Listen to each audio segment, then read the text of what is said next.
Lori rot in prison. We can't do that. Let's go. She called herself the Mother of Zion, a chosen one in an unfolding apocalypse. But behind that radiant smile, 2 children were already marked for death. It began with faith and ended with fire. Lori Vallow was the suburban mother everyone admired, bright, composed, and devoted. To neighbors, she seemed like the perfect mom. She had 2 children, JJ and Tylee, and a life that looked ordinary from the outside. But somewhere beneath the calm, something had started to crack. In 2018, Lori met Chad Daybell, a self-proclaimed prophet who claimed to speak with the dead.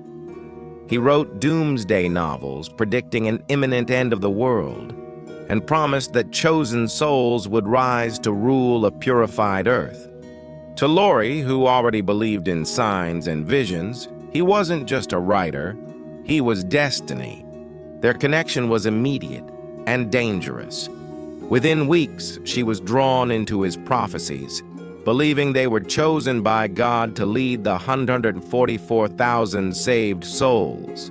But to fulfill that prophecy, Chad claimed they needed to rid the world of darkness. Darkness in their eyes meant anyone who questioned them, even family. Lori's transformation was swift. She began speaking of her husband and children as zombies, souls overtaken by evil spirits. Friends noticed her cold detachment, but no one could fully grasp the storm brewing behind her eyes. Then the deaths began. In July 2019, Lori's husband, Charles Vallow, confronted her about Chad and her growing obsession. Days later, Charles was shot dead by Lori's brother, Alex Cox, who claimed self-defense. The case was quietly closed, but the pattern of destruction had only begun. Lori moved to Idaho to be closer to Chad. Her children, 7-year-old JJ and 17-year-old Tylee, came with her. Neighbors saw them playing outside, smiling, alive, until one day they were simply gone. When relatives called, Lori had explanations. JJ was with a friend. Tylee was away at college. But every story was different. Every smile a little too controlled. By late 2019, suspicion was mounting. JJ's grandparents reported the children missing. Police knocked on Lori's door, and she calmly told them JJ was fine, staying with a family friend. The next day, Lori and Chad packed their belongings and vanished. The case spread nationwide. Images of JJ's bright grin and Tylee's warm eyes filled every screen. Reporters called Lori the Doomsday Mom. Authorities began to uncover a trail of sudden deaths surrounding the couple. Chad's wife, Tania Daybell, had mysteriously died just weeks before he married Lori. It was as if everyone who stood between them ended up dead. In June 2020, the horror reached its peak. Investigators searching Chad's property made a devastating discovery: 2 shallow graves behind his home. Inside were the remains of JJ and Tylee. JJ was found wrapped in plastic and tape. Tylee's body was dismembered and burned beyond recognition. The world stopped. Even seasoned detectives cried at the scene. A mother's love turned to something unrecognizable. Delusion disguised as destiny. When confronted, Lori showed no visible grief. She smiled in court, even laughed at times, as though untouched by the tragedy surrounding her. Prosecutors described her as the architect of chaos. The defense claimed she was a victim of manipulation, brainwashed by Chad's apocalyptic visions. But the evidence painted a darker truth. Phone records placed her at critical moments. Messages revealed plans cloaked in religious language, zombies, light, and missions. Her brother, the so-called protector, died mysteriously months later. Every thread seemed to lead back to one belief: the world must end, and only they would remain. During the trial, Lori's silence was chilling. Witnesses described her laughter during funerals, her cold denial when asked about her children. Experts testified about the psychological control Chad held, but even they admitted Lori had embraced the darkness willingly. When the verdict came, the courtroom fell silent. Lori Vallow Daybell was found guilty on all counts: first-degree murder and conspiracy to commit murder. She was sentenced to life in prison without parole. Yet even in the final moments, she refused to take responsibility. She quoted scripture, smiled faintly, and said her children were happy in heaven. Outside the courthouse, JJ's grandparents wept. They had fought for justice for 3 long years and won. But there was no victory in it, only sorrow and a question that would never fade. How does love become this? How does a mother's faith twist so far that she believes killing her own children is an act of salvation? The Lori Vallow case became one of the most haunting crimes in modern America, not just for its brutality, but for its meaning. It exposed the fragility of belief, the ease with which conviction can turn to obsession, and long after the cameras fade, one image remains: a quiet backyard in Idaho, where 2 children were buried beneath the faith that destroyed them.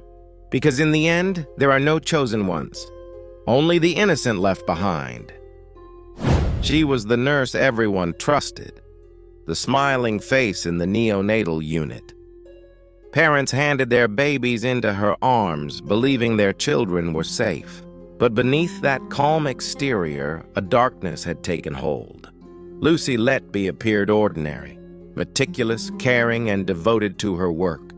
She had trained at top hospitals, and colleagues often praised her professionalism. Her small frame and quiet demeanor masked a growing obsession, one that no one could see.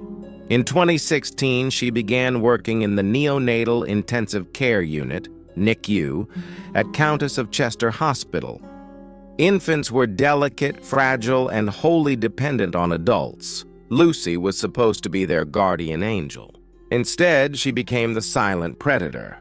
Over the next 2 years, mysterious incidents began to surface. Babies developed sudden collapses, unexplained seizures, and in some tragic cases, died unexpectedly. Doctors were baffled. Nurses were alarmed. Families were devastated. At first, no one suspected Lucy. She comforted grieving parents, stayed late, and always appeared vigilant. Her care was praised. Her presence seemed reassuring. Yet she left a trail of unexplained medical crises in her wake. Patterns began to emerge. Every collapse, every death coincided with her shifts. Alarm bells rang quietly among staff, but hospitals struggled to connect the dots. How could someone so seemingly devoted cause so much harm? Lucy's motives remained chillingly opaque.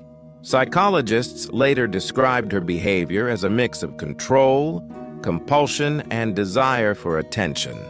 She was often seen smiling inappropriately during emergencies, a signal no one fully understood at the time.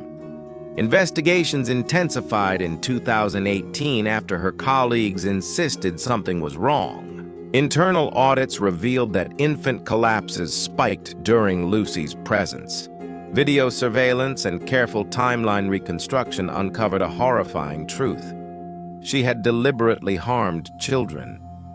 The trial that followed shocked the nation. Parents sat stone-faced in court, struggling to comprehend the betrayal. Lucy Letby's actions were methodical, deliberate, and sustained over years. She had harmed infants entrusted to her care, exploiting their vulnerability. Witnesses described the terror in the NICU when patterns were noticed. Medical experts testified about the unnatural frequency of collapses and deaths, the signs that had been missed, and the devastating emotional impact on families. Every detail painted a grim picture of betrayal and manipulation. Lucy's defense attempted to claim negligence or mental disturbance, but the evidence was overwhelming. Text messages, work logs, and timelines aligned to prove deliberate action. Every infant she harmed, every life cut short, became a piece in the narrative of her serial offenses. When the jury delivered the verdict, the courtroom trembled. Lucy Letby was convicted on multiple counts of murder and attempted murder. She received a whole life order, meaning she would spend the rest of her life in prison. Yeah.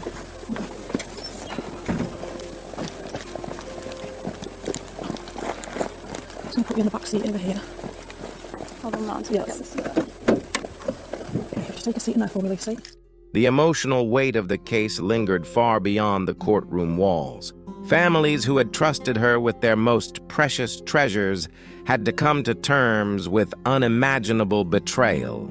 The medical community faced intense scrutiny, questioning how someone so dangerous could operate undetected for years. The Lucy Letby case is a cautionary tale about trust, vigilance, and the darkest corners of human behavior. It revealed how evil can hide behind smiles, uniforms, and comforting hands. It forced society to confront a terrifying reality. Sometimes the ones meant to protect us are the ones who harm us most. Even now, the memory of those infants and their families haunts viewers. It raises questions with no easy answers. How could a community of professionals miss the signs? How do we reconcile faith in caregivers with human fallibility? And how do parents move forward when the hands meant to heal betrayed them? The legacy of Lucy Letby is both a warning and a mourning. Every hospital protocol tightened, every oversight committee scrutinized, every parent's vigilance forever altered.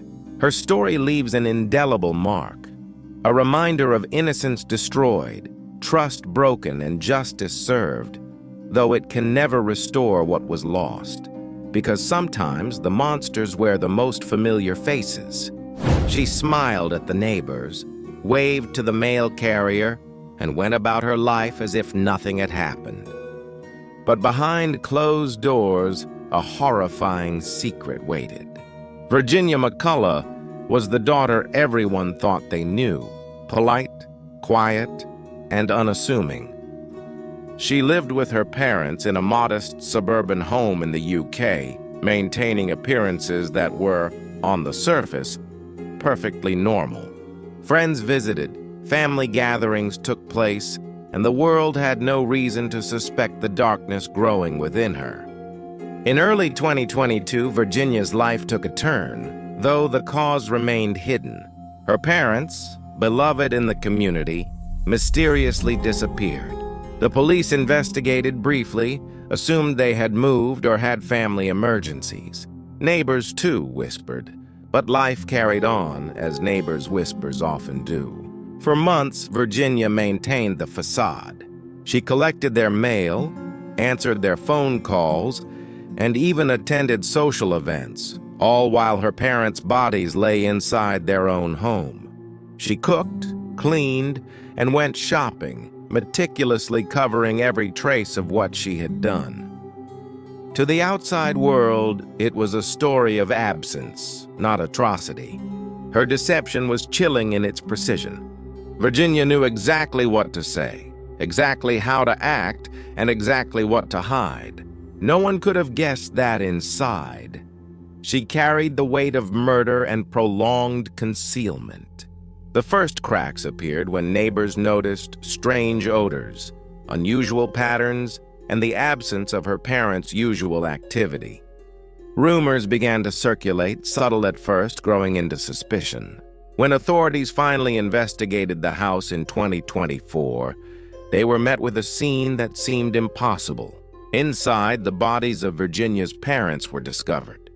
They had been dead for years, hidden within the very walls and rooms where she had lived, laughed, and carried on her life. The shock reverberated through the community. How could a daughter do this? How could she maintain a normal facade while living with such a secret? During the trial, psychologists described her behavior as methodical, detached, and chillingly organized. She had managed isolation, concealment, and social interactions with extraordinary precision. The prolonged nature of the crime added layers of tension to the case. It was not a momentary lapse, but a sustained deception that spanned years. Prosecutors detailed how she meticulously avoided detection, manipulating neighbors, friends, and anyone who came near her. Witnesses testified to her outward normalcy, the quiet daughter, the obedient child, and how this made the crime all the more horrifying. Her actions represented a profound betrayal of trust, the most intimate kind, within a family home. The trial gripped the nation. Images of the home, interviews with neighbors, and expert testimony painted a picture of chilling normalcy overlaying unspeakable horror. Every detail of how she lived with the truth, while pretending everything was ordinary, left viewers and the court in disbelief. Virginia's defense argued mental disturbance and extreme stress, but the evidence was overwhelming. The planning, concealment, and calculated behavior demonstrated intent and awareness. Each piece of evidence, from forensic analysis to eyewitness accounts, reinforced the impossibility of innocence. When the verdict came, the courtroom held its breath. Virginia McCullough was convicted of murder and concealment of the deaths of her parents. She received a life sentence without the possibility of parole, ensuring she would never harm again. The aftermath left a community shaken. Neighbors reflected on the subtle signs they had missed. Families questioned their own awareness, realizing how appearances could mask terrible truths. Even seasoned detectives admitted the prolonged deception challenged conventional investigative assumptions. The Virginia McCullough case is a haunting study of human psychology, trust, and deception. It reveals how normalcy can be a mask and how betrayal can hide in plain sight. It forces a reflection on vigilance, the fragility of family bonds, and the darkness some carry quietly within. Even now, the house stands as a silent reminder. Laughter and life once filled it. Yet beneath the surface lay horror. The story leaves one question lingering in the mind of every viewer. How can someone live so long among us and hide such evil? Because sometimes the face we trust most is the one capable of the unimaginable. She smiled for the camera, rocked her baby to sleep, and hid a dark secret that spanned over a decade. Marybeth Tinning appeared to be the perfect mother. She lived in upstate New York, devoted to her family, attentive to her children, and admired by neighbors for her warmth. But behind her gentle smile, a pattern of death was quietly unfolding. Between 1972 and 1985, 9 of Marybeth's children died under mysterious circumstances. At first, the tragedies were seen as heartbreaking misfortunes. Doctors investigated, but causes were often attributed to natural complications, sudden infant death syndrome, illness, or unforeseen accidents. Marybeth grieved publicly, a mother torn by repeated heartbreak. Yet suspicion began to simmer beneath the surface. 11 children in total had been born, and only 2 survived. The repetition of loss raised questions, but answers were elusive. Her sorrow seemed genuine, her demeanor compassionate, masking the horrifying truth. Over the years, Marybeth's behavior drew scrutiny. Neighbors noticed inconsistencies in her stories. Doctors noted anomalies in medical reports and questioned the likelihood of so many deaths in one family. Despite these concerns, the legal system moved slowly, hampered by the assumption that she was simply unlucky. The tragedy escalated into a chilling pattern. Each child's death followed a similar timeline: nighttime crises, unexplained illness, sudden collapse. Yet Marybeth remained calm, composed, and ever-present. The grieving mother the community pitied and supported. Psychologists later described her as exhibiting attention-seeking behaviors, craving sympathy and validation. The line between maternal care and malevolent intent blurred, leaving experts perplexed. Her actions revealed a mix of manipulation, planning, and psychological disturbance, a case study in prolonged familial betrayal. By 1985, investigators began to piece together the grim narrative. Forensic reviews, interviews, and a deep dive into medical records revealed the repeated nature of her children's deaths. Evidence suggested that Marybeth's role was not accidental. Her behavior indicated awareness and, ultimately, intent. The trial captivated the nation. Families, neighbors, and media outlets struggled to comprehend the prolonged deception. Marybeth Tinning had turned motherhood into a stage for manipulation, hiding darkness behind grief and propriety. Each testimony, each medical report, and each recollection of her public persona amplified the shock and disbelief. During court proceedings, experts highlighted the long-term psychological impact of her acts. The surviving children were forced to confront the horrifying reality that the mother who raised them had harmed their siblings. Marybeth's motive, the psychological need for attention and sympathy, added a disturbing layer to the narrative. The extended timeline intensified suspense, keeping the audience engaged with each revelation. When the verdict was delivered, the courtroom fell silent. Marybeth Tinning was convicted of the murder of her last child, though authorities acknowledged the pattern of her prior acts. She received a prison sentence that reflected the severity of her crimes. Justice, though delayed, finally aligned with the long trail of deception she left behind. The Marybeth Tinning case remains one of the most haunting examples of long-term familial betrayal. It raises difficult questions about human behavior, societal assumptions, and how repeated tragedies can mask deliberate harm.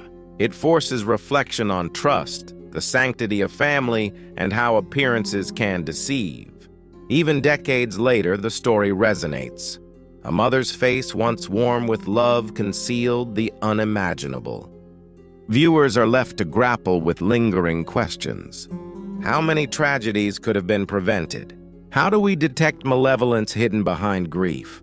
And how does prolonged manipulation affect a community's perception of innocence and guilt? Because sometimes the hands meant to nurture carry the most devastating secrets. She seemed like any other mother, devoted, caring, attentive to her children's every need. But in 2001, the Yates household in Houston, Texas, became the site of a tragedy that shocked a nation. Andrea Yates had battled depression for years. After the birth of each of her 5 children, her mental health worsened, culminating in severe postpartum psychosis. Her husband, friends, and doctors noticed changes: insomnia, obsessive thoughts, and an increasing detachment from reality.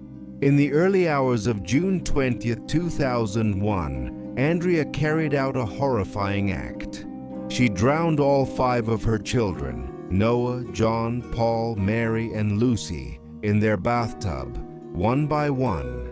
The scene was harrowing, yet Andrea remained calm, almost serene, as if believing she was saving them from some imagined fate. If you're still watching right now, it means you don't just want stories. You want to understand why people do the unthinkable. Take a second to subscribe. It helps us bring you more cases that reveal the psychology behind true evil. And if this story hits you hard, drop a comment below. I read everyone. Your thoughts make these stories human again. Neighbors and family were devastated. Police were called, and Andrea was taken into custody without resistance. The scale of the tragedy stunned the community and the nation, sparking debates on maternal mental health, responsibility, and justice. Her background revealed a woman under immense pressure. Andrea had faced relentless stress from repeated pregnancies, isolation, and pre-existing depression. She had sought help from psychiatrists, taken medication, and attended therapy, but the illness persisted. Postpartum psychosis had overtaken her perception of reality, blending fear, delusion, and desperation.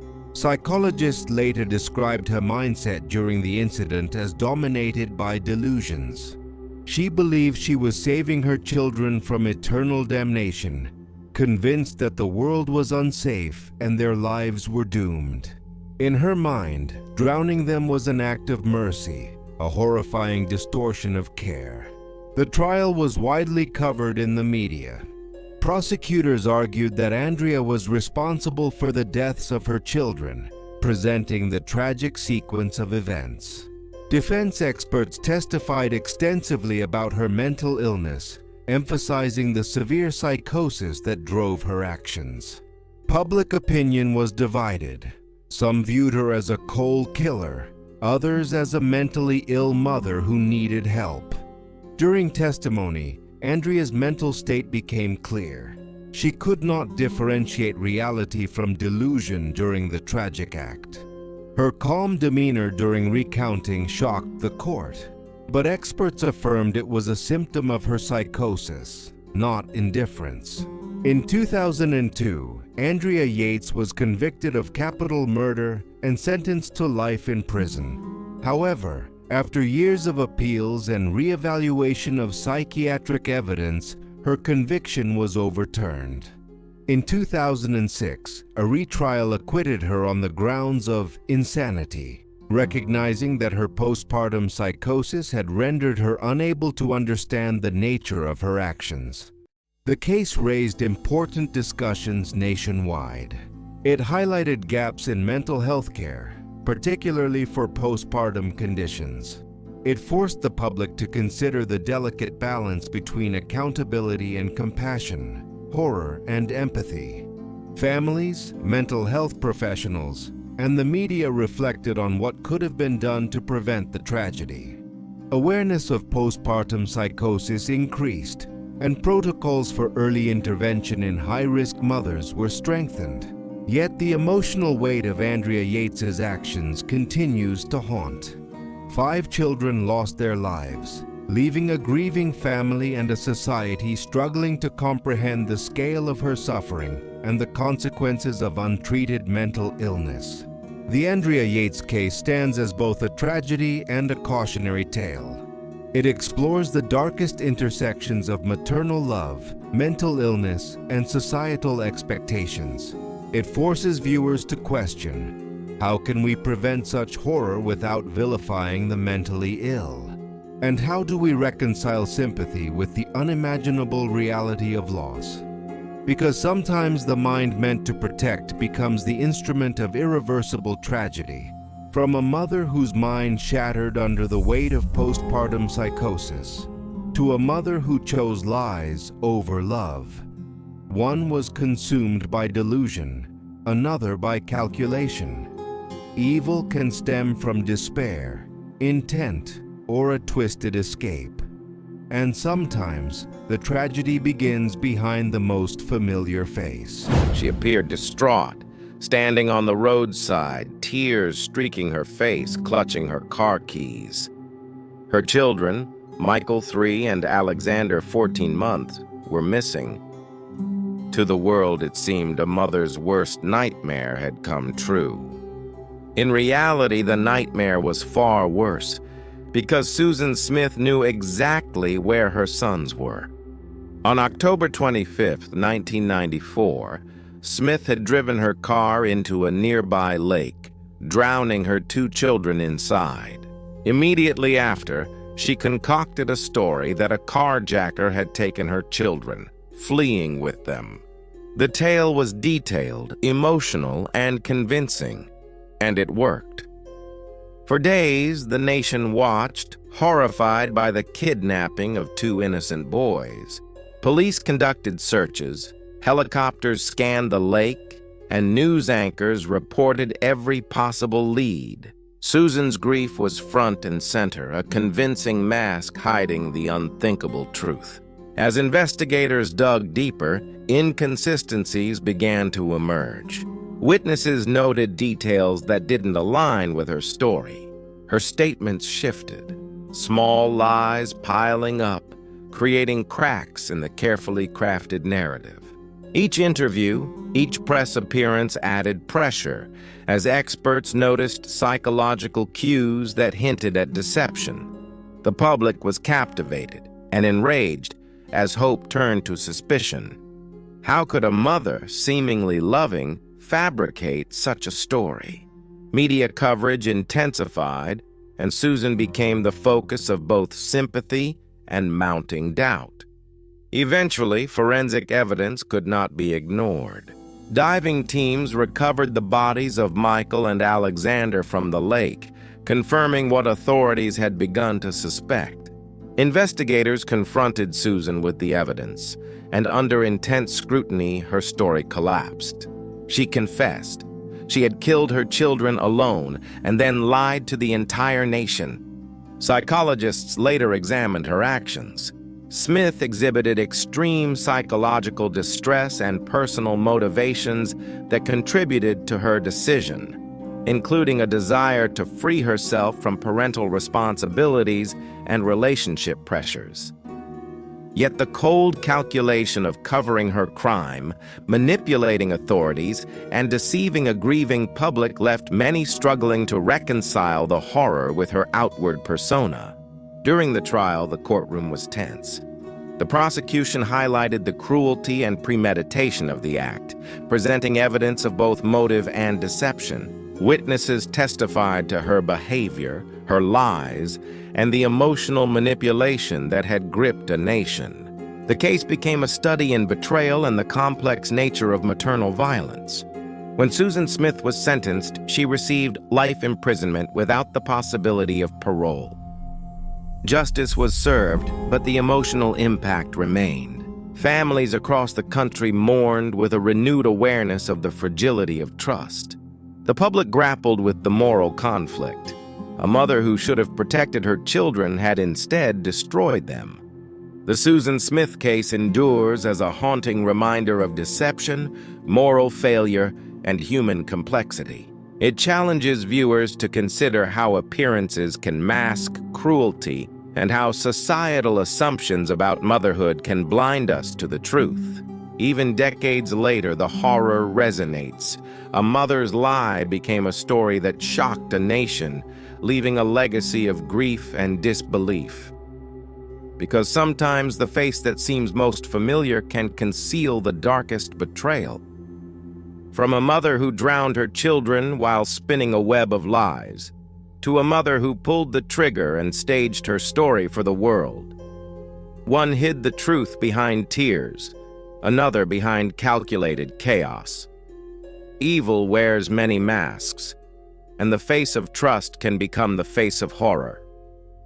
She smiled for the cameras, appearing distraught as paramedics rushed into her home. 3 of her children had been shot, 2 critically wounded, 1 dead. Diane Downs claimed a stranger had broken in and opened fire, a horrifying tale that drew national attention. At first, authorities and the public believed her story. A mother surviving such an attack seemed plausible, and her tears were convincing. News outlets broadcast her grief, interviews portrayed her as a victim, and sympathy poured in from across the country. But something didn't add up. Detectives noticed inconsistencies in her story, small details that contradicted the physical evidence. Witness accounts, timelines, and forensic analysis hinted at an unsettling possibility. Diane Downs was not a victim, she was the perpetrator.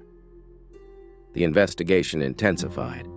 Forensic experts examined the trajectory of the bullets, the wounds, and the positioning of the children.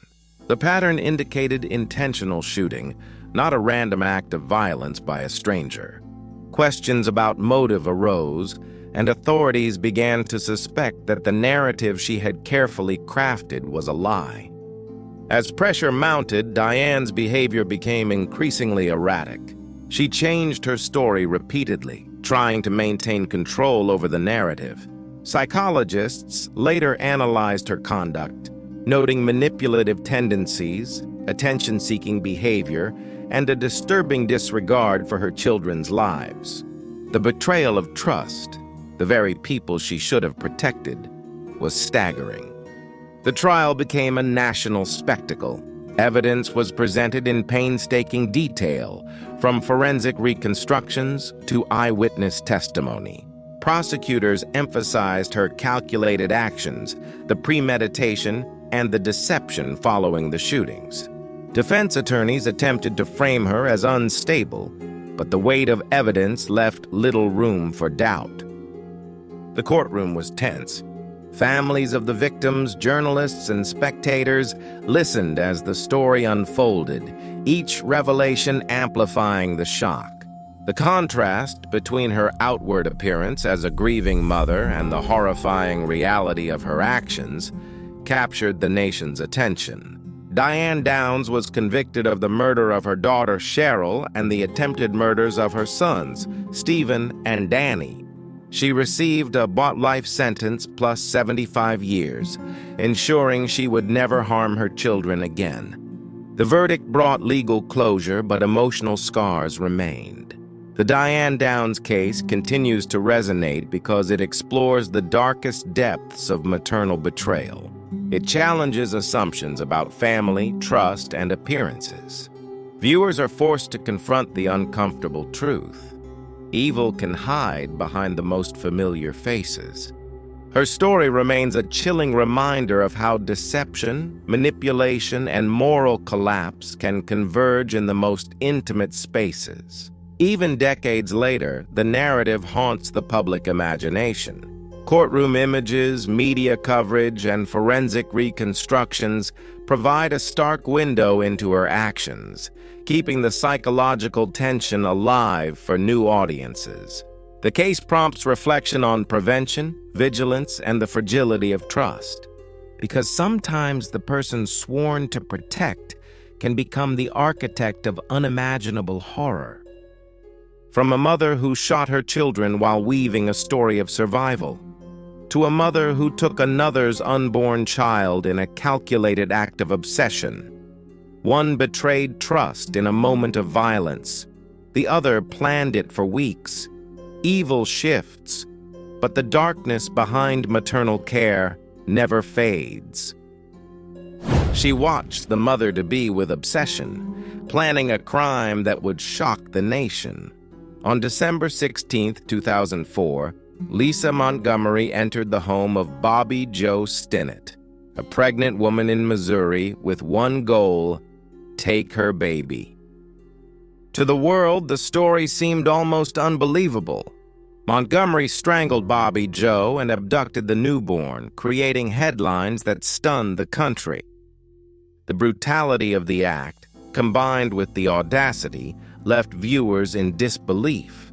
Montgomery's life had been marked by trauma and mental illness. Psychiatrists later described her as suffering from severe depression, bipolar disorder, and delusions. Her childhood included abuse, neglect, and early exposure to violence, factors that contributed to her distorted perception of right and wrong. The investigation moved quickly. Law enforcement traced clues, coordinated with neighbors, and pieced together the timeline. Montgomery's attempts to hide the baby failed. She was arrested within hours. The evidence was undeniable, and the crime scene left little room for doubt. During the trial, her mental health became a central focus. Experts testified about her delusions and psychological disorders, arguing that she was not fully in control of her actions. The prosecution countered, emphasizing the planning, deception, and manipulation involved in abducting the baby. The courtroom became a stage for intense moral and legal debate, balancing accountability with compassion for a troubled mind. Public reaction was intense. Audiences struggled with the horror of the crime and the complexity of Montgomery's psyche. How could someone capable of such premeditated violence also be a victim of mental illness? The duality created a lingering tension. Fear and fascination intertwined. Montgomery was initially sentenced to death, a verdict that reflected the severity and premeditation of the act. However, appeals highlighted her mental health struggles, her traumatic past, and questions about her capacity for intent. In later proceedings, her sentence was commuted to life imprisonment without parole, leaving many conflicted about justice and mercy. The case forced the public to confront uncomfortable questions about mental illness, maternal violence, and the legal system. It highlighted the challenges of discerning intent in extreme cases and the ethical dilemmas of punishment. For mental health professionals, Montgomery's story became a tragic example of untreated trauma escalating into catastrophic actions. Even today, the Lisa Montgomery case resonates because of its tension and moral complexity. It is a story of horror, psychological disturbance, and the limits of human empathy. Viewers are left reflecting on prevention, the warning signs of mental illness, and how societal failures can contribute to unimaginable outcomes. Because sometimes the desire to protect and nurture can be warped by trauma, creating consequences that haunt forever. From a mother who stole life at birth, to a mother who ended the lives of her own children before attempting escape herself. Obsession, despair, and distorted reality.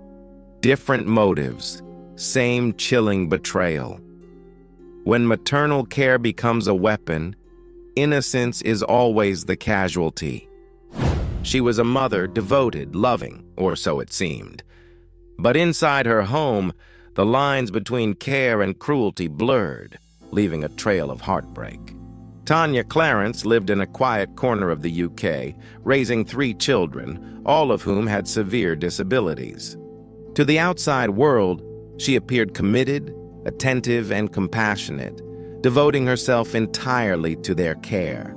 Neighbors admired her resilience, while friends often remarked on the emotional and physical toll she carried.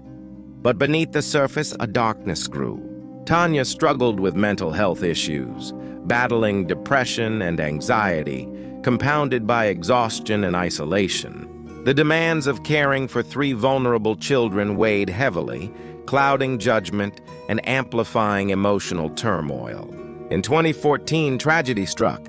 One by one, her children stopped breathing. Each death seemed sudden, but the signs were there, subtle, unnoticed, or misinterpreted by those around her. Authorities began to question the circumstances, but Tania maintained composure, insisting she had done everything possible. The investigation revealed a harrowing picture. Medical reports indicated that the children had been smothered, acts that could only have been deliberate. Psychologists examined Tania's state of mind, exploring the intersection of mental illness, parental stress, and moral responsibility. It became clear that her mental health struggles had contributed to a distortion of care, turning protection into harm. Neighbors, friends, and even some family members were left grappling with disbelief.